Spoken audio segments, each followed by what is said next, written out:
Baik, bismillahirrahmanirrahim. Assalamualaikum warahmatullahi wabarakatuh. Di sini saya akan menjelaskan terkait morfologi, klasifikasi, dan pemetaan tanah. Di mana poin pertama yaitu morfologi tanah. Morfologi tanah adalah deskripsi tubuh tanah mengenai kenampakan, ciri-ciri, sifat-sifat tanah yang diperhatikan suatu profil tanah. Ciri-ciri morfologi profil tanah merupakan petunjuk mengenai proses-proses yang dialami suatu satuan tanah, mulai dari proses pelapukan, batuan, hingga perkembangan tanah selanjutnya. Berbagai proses yang terjadi pada permukaan bumi dapat diinterpretasikan dari kenampakan, ciri, dan sifat morfologi tanah yang tampak pada profil tanah. Kejadian-kejadian ekstrim yang terjadi pada masa lampau seperti endapan banjir, endapan gunung api, endapan tsunami, dan endapan longsor yang sangat mungkin ditelaah melalui kajian morfologi tanah. Lapisan tanah yang terbentuk karena proses yang khas pada satuan tanah disebut horizon tanah. Sekian, terima kasih. Oke, baik, saya akan melanjutkan materi teman saya yaitu horizon tanah, di mana horizon tanah adalah lapisan tanah atau bahan tanah yang kurang lebih sejajar dengan permukaan tanah dan berbeda dengan lapisan di sebelah atas ataupun bawahnya yang secara genetik ada kualitasnya. Horizon tanah terbentuk karena proses perkembangan tanah, sementara lapisan tanah terbentuk karena proses pengendapan bahan tanah atau tanah geomorforka.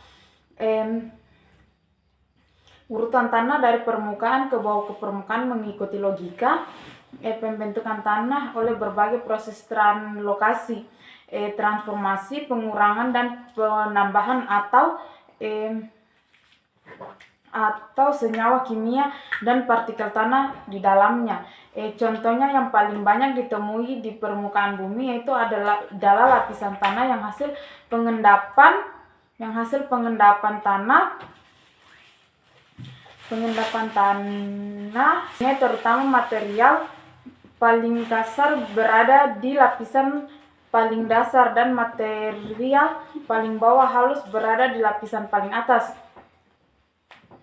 Penciri dari suatu horizon tanah adalah berbagai sifat fisik, yaitu kimia dan biologi tanah yang dapat dicandra di lapangan, dilakukan dengan menggunakan indera penglihat, peraba, dan perasa. Horizon tanah dibedakan menjadi dua, yaitu horizon genetik dan horizon diagnostik, di mana horizon genetik adalah pembentukan tanah yang mencakup proses translokasi, transformasi, penambahan, dan pengurangan senyawa kimia atau partikel tanah dalam sebuah horizon diagnostik. Horizon diagnostik adalah berdasarkan horizon tanah yang diberi nama karakteristik tanah di lapangan maupun di laboratorium. Horizon genetik menjadi petunjuk efektif dalam pengambilan contoh tanah di lapangan untuk selanjutnya dilakukan dengan pengukuran secara teliti di laboratorium. Oke, baik, itu saja yang saya bisa sampaikan. Materi selanjutnya akan disampaikan kepada teman saya. Saya ucapkan wassalamualaikum warahmatullahi wabarakatuh. Horizon genetik utama. Horizon genetik utama atau sering disebut dengan horizon utama diberi simbol dengan huruf kapital O, A, E, B, C, dan R. Keterangan dari masing-masing horizon tanah utama adalah sebagai berikut. O adalah simbol untuk horizon atau lapisan yang didominasi oleh bahan organik. A adalah simbol untuk horizon tanah mineral yang terbentuk pada tanah lapisan atas atau bawah horizon O yang menunjukkan hilangnya seluruh atau sebagian besar struktur batuan asli dan memperlihatkan satu atau lebih sifat. E adalah simbol untuk horizon yang mengalami proses pelindian maksimal, dicirikan oleh warna yang lebih terang daripada horizon B yang terletak di bawahnya. B adalah simbol untuk horizon yang terbentuk di bawah horizon E, A, atau O yang telah mengalami perkembangan horizon hingga mencirikan hilangnya seluruh atau sebagian besar struktur batuan asli dan menunjukkan satu atau lebih sifat. C adalah simbol untuk horizon atau lapisan bahan induk tanah. R adalah simbol untuk lapisan batuan induk misalnya granit, basait, dan lain-lain. Assalamualaikum warahmatullahi wabarakatuh. Perkenalkan, nama saya Asrinawati dengan NIM A1P1231103 dari kelompok 6 ingin menjelaskan materi bagian D dengan judul Horizon Genetik Tambahan. Horizon genetik tambahan atau sering disebut sebagai horizon utama memiliki beberapa macam horizon tambahan sebagai berikut. Yang pertama adalah A sebagai simbol yang digunakan bersama dengan horizon O untuk menunjukkan bahan uraknit yang telah mengalami dekomposisi lanjut.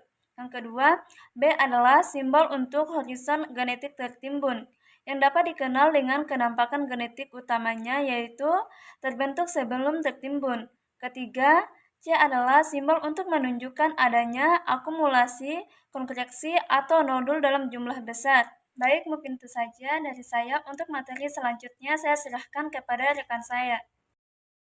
Baik, lanjut saja poin E.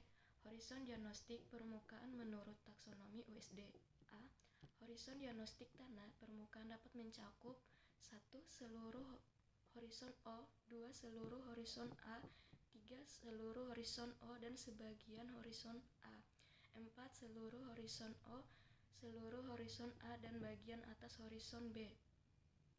Menurut Soil Survey Staff 2006, ada 8 macam horizon diagnostik yang di dalamnya dapat dikelompokkan lebih terperinci menjadi 3 yaitu 1. Horizon diagnostik permukaan yang merupakan horizon organik, 2. Horizon diagnostik permukaan yang merupakan campur tangan manusia, 3. Horizon diagnostik permukaan yang merupakan tanah mineral.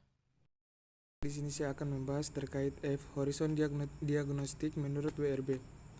Definisi horizon tanah permukaan menurut sistem taksonomi USDA dan sistem WRB hampir tidak ada beda. Hanya terletak pada rentang syarat diterapkan pada sistem WRB, lebih longgar dan sebagian besar merupakan karakteristik morfologis yang dapat didefinisikan di lapangan. Sistem WRB mengakui berbagai sistem yang telah ada pada tingkat nasional. Negara-negara yang terlibat aktif di dalam penyusunan sistem klasifikasi tersebut termaksud di dalamnya adalah Amerika Serikat. Sekian. Bismillahirrahmanirrahim. Assalamualaikum warahmatullahi wabarakatuh. Perkenalkan, nama saya Zakia Nabila dengan NIM A1P1231099. Baik, langsung saja di sini saya akan melanjutkan materi mengenai poin G yaitu klasifikasi tanah. Yang dimana klasifikasi atau sistematika penggolongan tanah ialah pemberian nama-nama satuan tanah menurut kriteria tertentu dan berdasarkan sifat-sifat yang mencirikan atau sifat diagnostik yang ada pada tanah.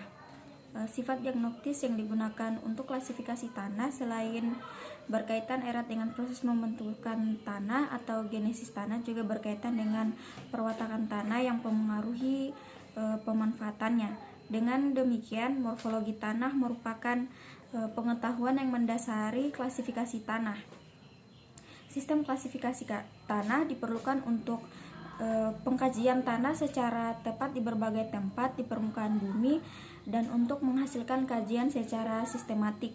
Ada berbagai sistem klasifikasi tanah yang ada di dunia, tetapi hanya ada 2 sistem klasifikasi yang diterapkan secara luas, yaitu yang pertama sistem klasifikasi tanah USDA atau dikenal dengan soil taxonomy, dan yang kedua adalah sistem FAO atau UNESCO yang saat ini dikenal dengan sistem World Reference Base for Soil Resources atau WRB.